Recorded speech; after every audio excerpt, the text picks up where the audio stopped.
In this video, we discuss the new results from a poll I posted right here on YouTube just 2 weeks ago, asking the question to retirees, what is your favorite thing to do in retirement that's absolutely free? Coming up next on Holy Schmidt. Holy Schmidt! 2 weeks ago, I posted a poll to retirees right here on YouTube, asking them to write in what their number one free thing to do was in retirement. There were well over 100 responses, and as you would expect, many repeats, especially in the top 5 category. As I went through the results, it was clear to me why the top 5 were the top 5 and had a number of people enjoying them. I'll get to the top 5 categories and the specific examples that were cited. This will help you determine what you're not doing that a lot of people really enjoy, and hopefully flatten the learning curve a bit so that you can jump right into it. It's worth noting that people's definition of free varied depending on the respondent.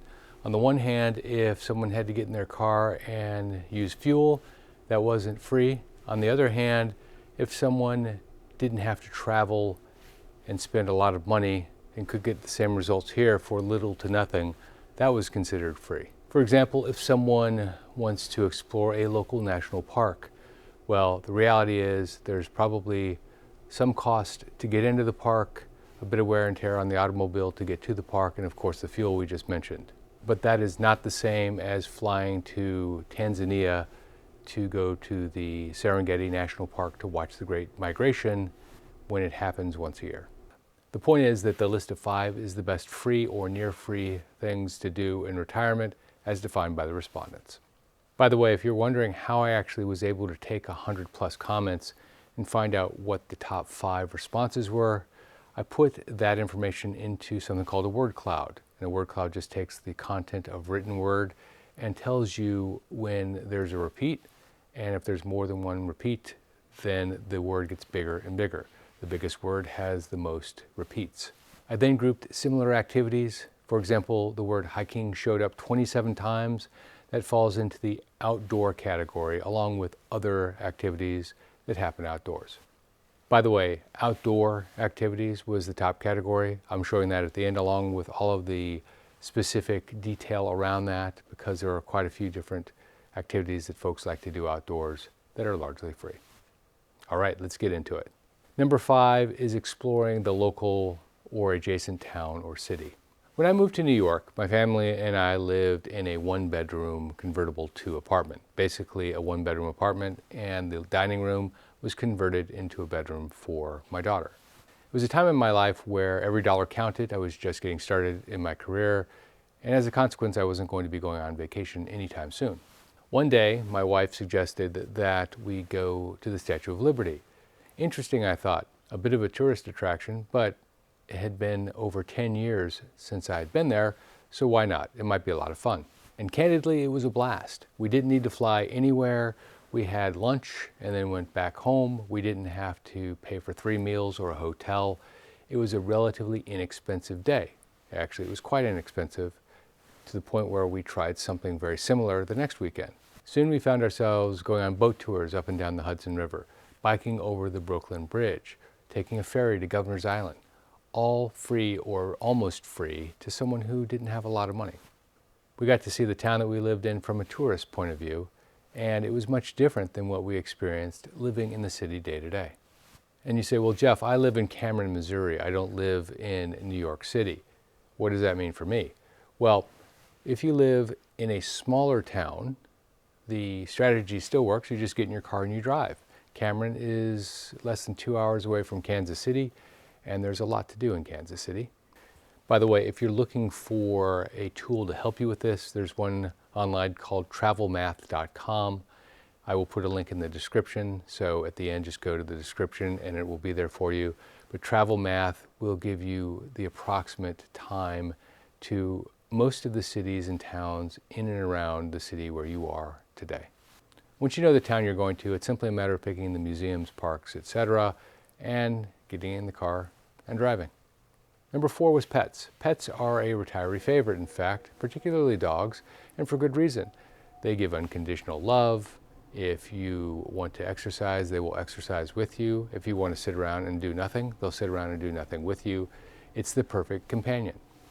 And overwhelmingly, the reference was to dogs, not cats, although I do know at least 2 or 3 retirees that have cats at home and are really happy. Dog parks were the #1 activity, mentioned a number of times actually. A dog park is simply a park within a park where you take your dog and your dog can run free within a confined area, meet with other dogs, and just have a lot of fun. Hiking and walking with your dog was mentioned several times. Playing with your dog indoors or out was also mentioned. And caring for your dog when they got sick was mentioned, although I can't imagine that that would be as fun as playing catch with your dog with a frisbee. #3 is learning new skills and ideas. Continuing to learn was very important for the respondents. This makes sense because in retirement, an active mind stays sharp, and the opposite is also true. The specific activities that retirees use to stay sharp was also tightly grouped. The first in the category was taking courses at the local college. Many colleges offer free or drastically reduced priced college courses for seniors. Others will let just about anyone audit the class, which means that you don't necessarily have to pay for the class as long as there's room in the class for you to sit there. You don't get college credit and you do need the instructor's permission, but generally speaking, there's an actual process for this, so much so that they have a term for it called auditing the class. Professors also have a minimum set of rules, assuming that there is a seat available. Showing up is generally a requirement, and sometimes participation is also a requirement. YouTube videos was another common write-in. YouTube provides a lot of really good information for retirees, for anyone really, on topics that are broadly popular. In fact, it is a meritocracy, meaning that if it's a good video and it gets a lot of views and a lot of thumbs up, it moves up the search results. Conversely, if it doesn't get a lot of views or it gets a few thumbs down, it moves down the search results. By the way, that reminds me, if you like this video, will you please give it a thumbs up so that YouTube and the algorithm push it up in the search results? I want to help as many people as possible. Virtual walking tours was mentioned several times in the responses. One of the most amazing things about technology is that it can take us places that we have never been before. We couldn't say that 20 or 30 years ago. With the advent of the internet, you can take a virtual walking tour just about anywhere on the planet. The best part is that you can do it from the comfort of your own home.